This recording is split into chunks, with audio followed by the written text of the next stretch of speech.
Okay, got you.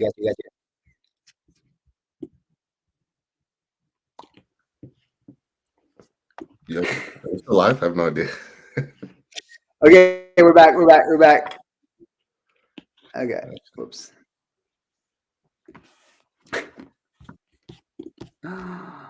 Oh, load. Okay, It's funny. We're thinking we're gonna about try streaming. that one more time. We're thinking of streaming One them more off time. we Here we Okay, name it.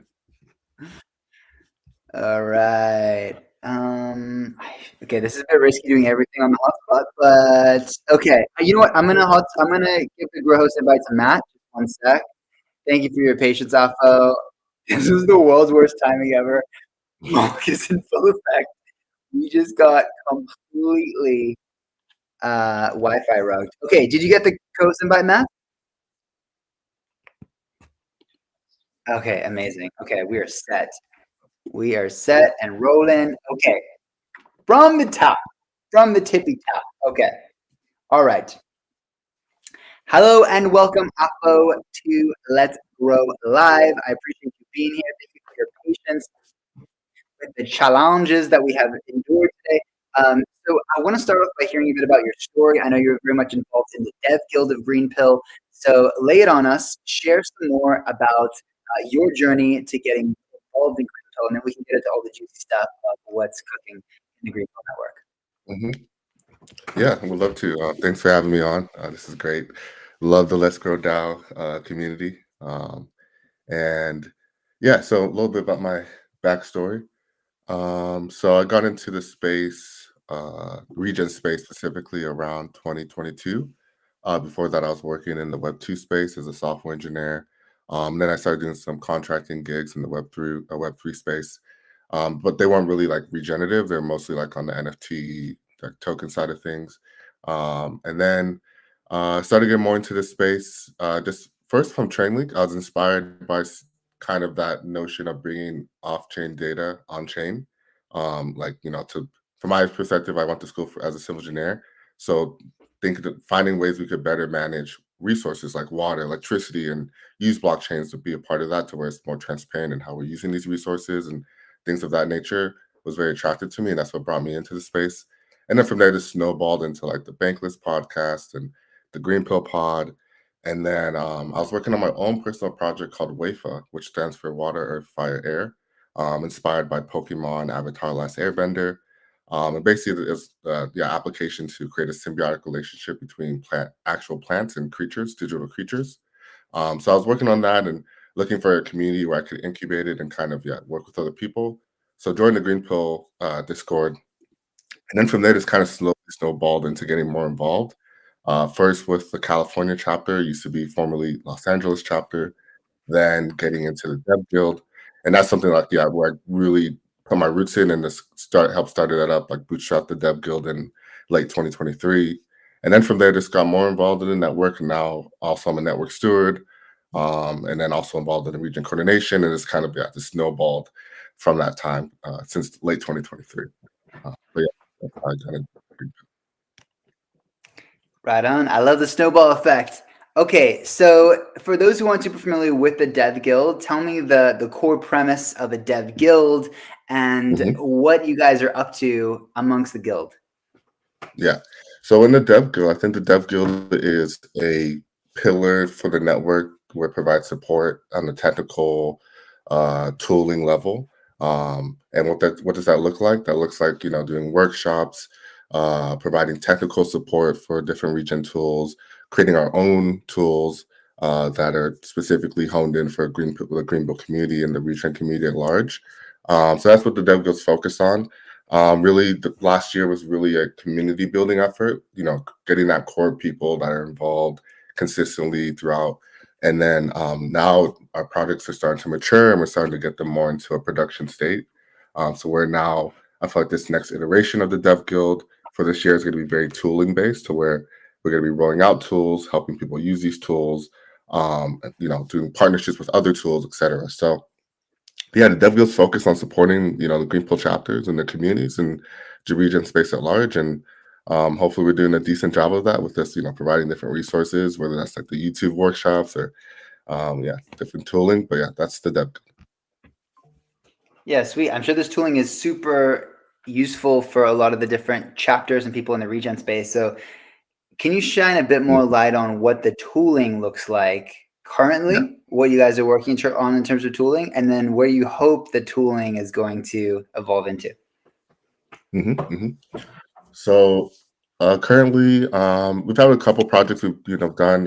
One I highlight from last year was Impact Reef, which was an OP mission request, and that was simply a OP specific site where you could view OP projects in the different retro rounds, and then provide endorsements, so qualitative proof of hey, this project is doing good, they're building well.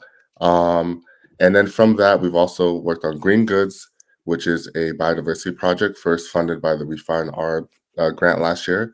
And that's a PWA where you're able to install it on your phone and then use it to capture different biodiversity actions such as identifying plants, planting native species, and then have that be attested on chain. And then the idea with that is to aggregate those attestations into different types of certs, hyper certs, different impact claims that you could then, go to say, hey, this is, all the impact we've created. And currently we're hyper focused on the biodiversity use case, but definitely want to expand it to more use cases in the future for like anything. You're doing an event, capture some photos, attest to what happened, and just be able, and then also connect that in the back end to emerging primitives like Karma Gap, so that when you do this reporting, it automatically updates your Karma Gap or updates other sources, so you no longer have to worry about that.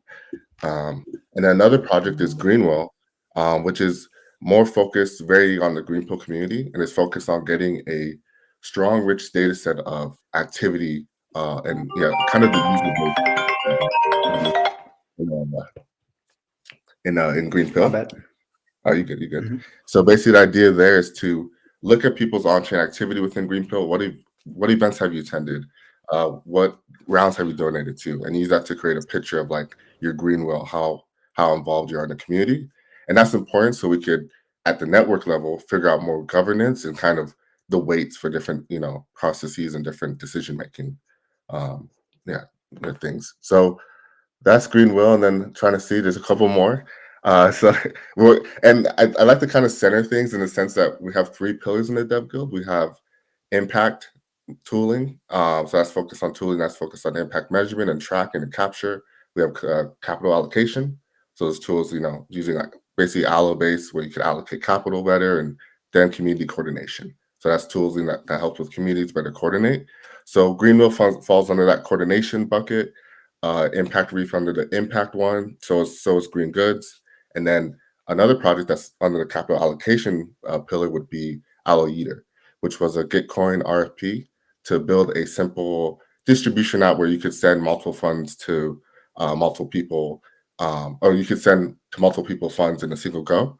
And now we're looking to refine that and bring that to the Celo ecosystem and help Celo regional hubs and other, grant programs being run on Celo use as a tool to do, distribution for payouts and stuff of that manner.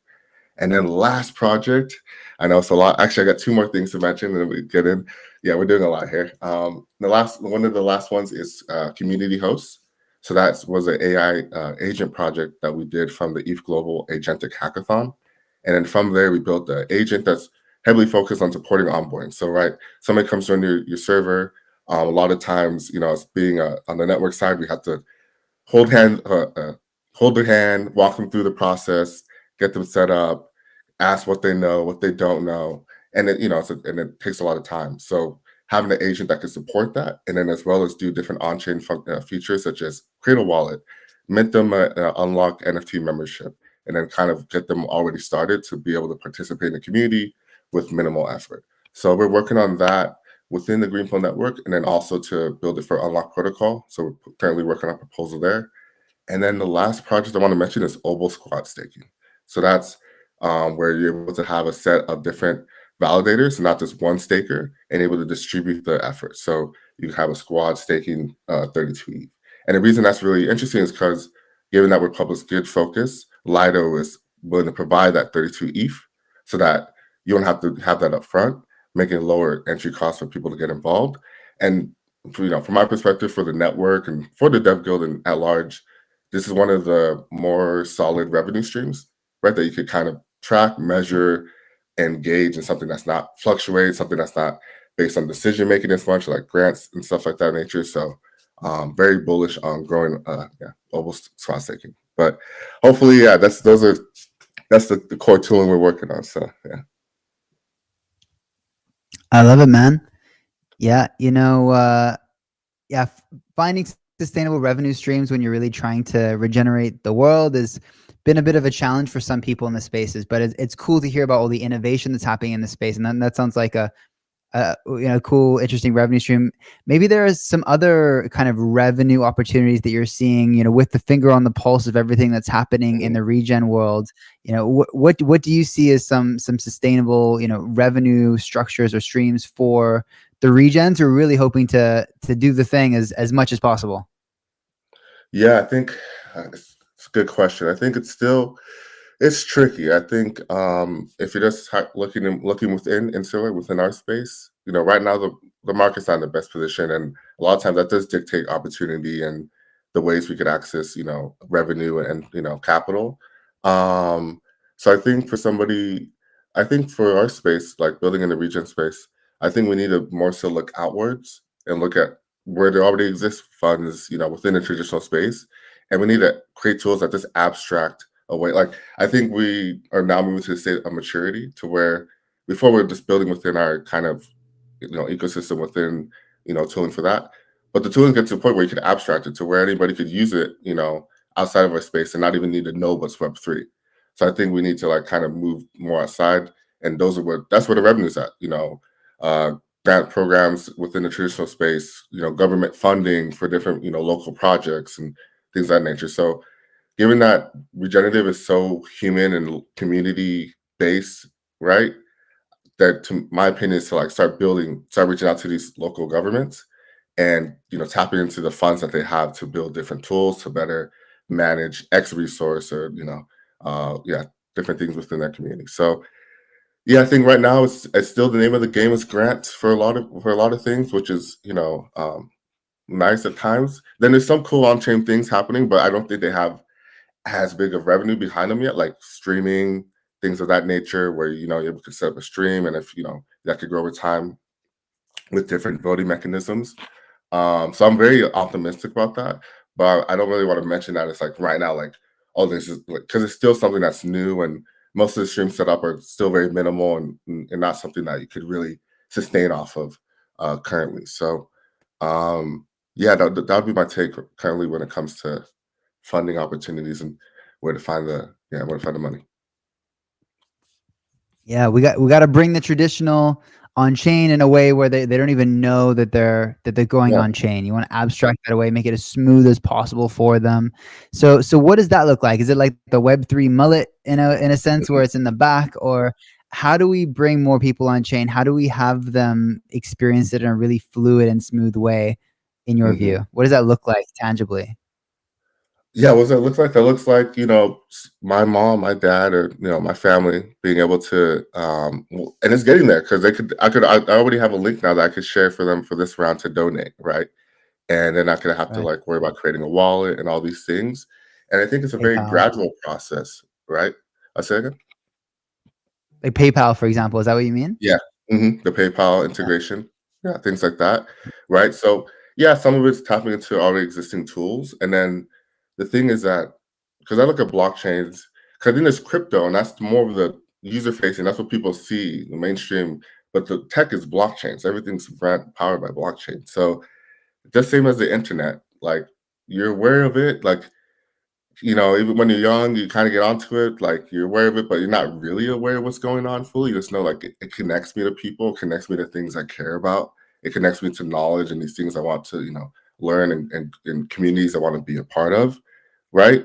So I think a lot of it's just tapping into what are the strong elements that, like, asset ownership, transparency, that you could then abstract away from to where people are feeling like and they are truly feeling it, I own these things and stuff of that nature. I have more control, but in ways that's not like in your face, like, hey, you own these things. Here's your wallet. Here's your address. Go look at all your transactions. It's just like, oh no, I just own these things, and it feels like I have control over my digital assets. And then I think a big part of it too that we're really not focusing on enough on the space is privacy, because that was one of the big pushes to go like the Web3, like one of the in my opinion, is the pillars is like we wanted autonomy, wanted like strong ownership rights, and then also privacy of our data. So that it's not just being manipulated and sold, and we don't have that right now. So I think until we get that more enshrined as a core primitive within our space, I know people are working on it. I think it's going to be. Oh, and the last one, identity too. That's huge. Being able to like have a strong identity that's not tied to you know current state governments and just different current entities that exist. So yeah, I think there's a lot more work to do to get us there. But that those things, identity, privacy, that enables the abstraction, right? Because then people are able to really build these things out fully. Got you. Yeah. Maybe think even like if there's like a Apple Pay or PayPal or a Google Pay option, right? That's like such an easy transaction. Imagine if it were that easy for people to donate on Gitcoin or things like this. Like Hmm. that's PayPal is, I think, a good step forward in the right direction. Um, Definitely for the Yeah. community rounds. I mean, there's an argument to say like, oh, if you're voting on like dev tooling or ETH infrastructure, maybe you do want Web3 people voting on that, right? Hmm. But for all these Yeah, because community rounds and regenerative stuff, like, yeah, then you want really everyone to be voting on it with their dollars. So that makes a whole lot of sense. Um, so I'm curious how the network is set up in terms of governance, because Web3 governance is a very you know constantly evolving yeah. arena of creativity design space. So what does it look like right now for people looking to get involved in terms of governance and how maybe like the strategy of the treasury would be deployed in the future?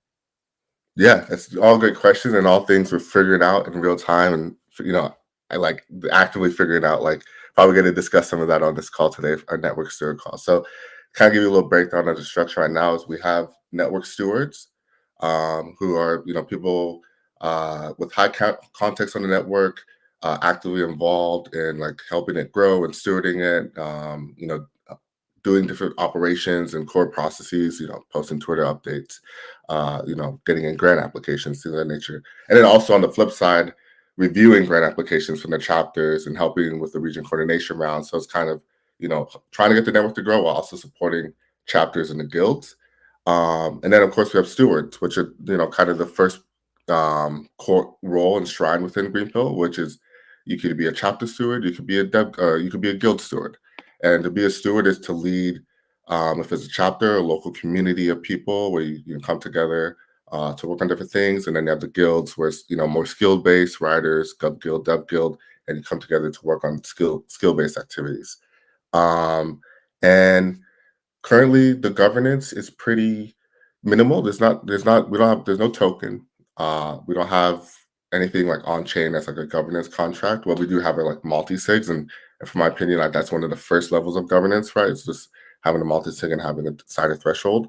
And we're currently exploring ways to come on chain. So Hats protocol, we've been exploring that to create different roles, NFT roles, and then also gardens, which a lot of this then ties into the Gov Guild, because the Gov Guild is the governance guild, which focuses on experimenting with different governance mechanisms, trying them out, kind of being the guinea pig for the network to validate some of these tools before then promoting it and using within the network. And yeah, currently we have a network steward call every Monday, and then we have a monthly call every month. And the network steward call we recently opened up to like all the stewards, so any steward that's a part of a chapter or guild could join that call, voice their input. And the goal is we definitely want to start creating like conviction pools, like signaling pools with gardens, to where we could start getting more sentiment from the broader steward community to like how we should use the funds. Because currently we don't, besides our grant rounds and stuff like that, we don't really touch the treasury. Even for it's just something I recently got on like the multi-sig for. So we still now want to figure out like, okay, how are we going to use these funds? What does the community think is most vital for us to focus on? So I think we'll get a lot of that input from gardens. and then go from there. But yeah, it's an ever evolving process. But what I do appreciate a lot is that the fact that we're not on chain, we don't have a token, it allows us to have the space to grow and evolve. I think more easier than if we had these things, which would become constraints. Um, so yeah, I think we're in a good position to keep growing and taking advantage of all the new tooling and all the new experiments happening in the DAO space. It's an interesting perspective. Can you go a bit deeper there? Like, why do you see it as a constraint to have a token? Um, Will that not because fuel once the potential growth? can you hear me? Okay, cool. Yeah, I can. Sorry. Yeah, I think once you have a token, it creates a lot of potential. Well, depending on how you define a token. But this creates like a pressure, depending if you only have one singular token, and now you need the price to go up. Like creates all these decisions around asset management, treasury, like when to swap tokens, and all these things that a lot of times, and it's just creates more friction and to like, and it just adds to like, yeah, just your cognitive load. Like you got to now focus on these things, and at times I feel like it's well, from what I've seen in the space currently, it's been very much more of a thing to where people, because I'm most people aren't into token economics. Even myself, like I don't really know about tokenomics. Like, okay, want to do different swaps, like, but then it becomes a scene that becomes important. That's like a core thing of your community, and then like people are now like don't have as much context, and I feel like, and then at times you can see uh, conflict arise because people that like maybe super into tokenomics or aren't, and like it just creates this like dynamic at times. I don't think a token's bad. I just think that the token model we've seen, where it's like kind of a single token governance structure, I don't think has really worked that well, in my opinion.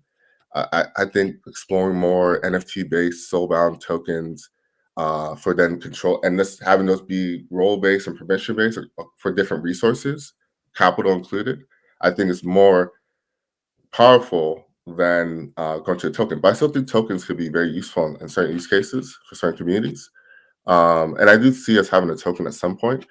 I just think the beauty right now in not having a token is that once we have a token, would be hyper focused because yes, if it goes down, people then are viewing the community through the lens of your token. That's another thing. People start viewing the community through the lens of the token price. Not a strong correlation at times. Yeah, most of the times, in my opinion, to where okay, token price going down, that doesn't mean the community is going down or they're not doing something, right?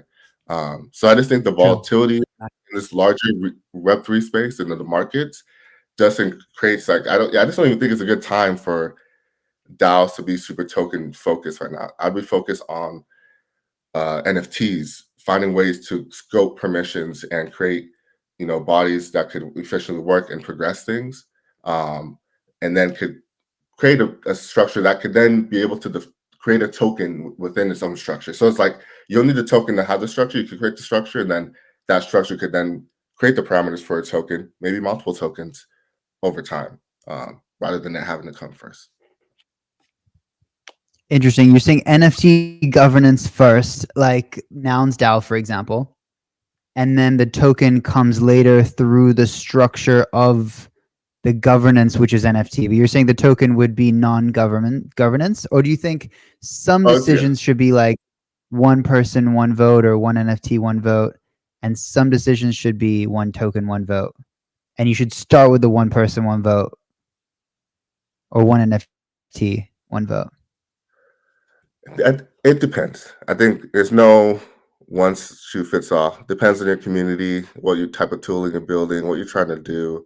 So I think there's a multitude of ways to go about it. So I don't want to like prescribe like the perfect path because I don't think there is. Yeah. I just think it's more so about approaching your structure to where you're not viewing the token as a core, it's a pillar, right? So when rather than like plans like I think tokens have been defined at the core of a lot of systems and DAO structures, and look at it more like a pillar to where you could have a three-legged table to start, and then you could add that fourth pillar that just makes it stronger with the token. So I think that's just like the metaphor in my head that I think of it. Yeah. Gotcha. Build the product first, then do a token later, kind of thing. if you're building a product, right? If you're building community, it really does depend. But typically, if you're building a product, I'd focus on, and Greenfield Network's not really built. The dev guild's building products and tools, but the network Right. isn't really building tools. It's building community, it's building a knowledge base and Yes. a resource hub for people. Um, Yeah. but yeah, you don't need to do like that's what like yeah. What we're trying to like, what our core focus is right now, in my opinion, and what we're doing isn't really token dependent.